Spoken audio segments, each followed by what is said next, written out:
যত বেশি পারেন ভিডিওটা খালি শেয়ার করেন, খালি শেয়ার করেন।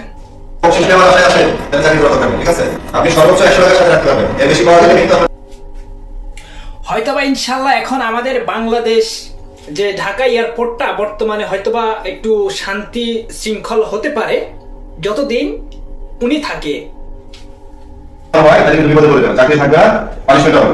ঠিক আছে, বাকি যে ক্যালকুলেট করে দিবেন কিছু একটা এখানে আছে, ব্যাকআপ কিছু থাকবে। সবচেয়ে দুঃখের বিষয় হচ্ছে যে আমাদের বাংলাদেশে একজন ব্যক্তি একটা জায়গায় বেশি দিন থাকে না।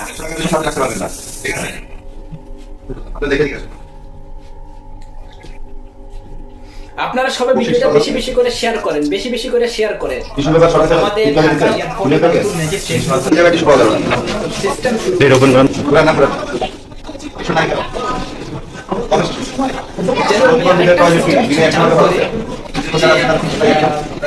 কোন রকম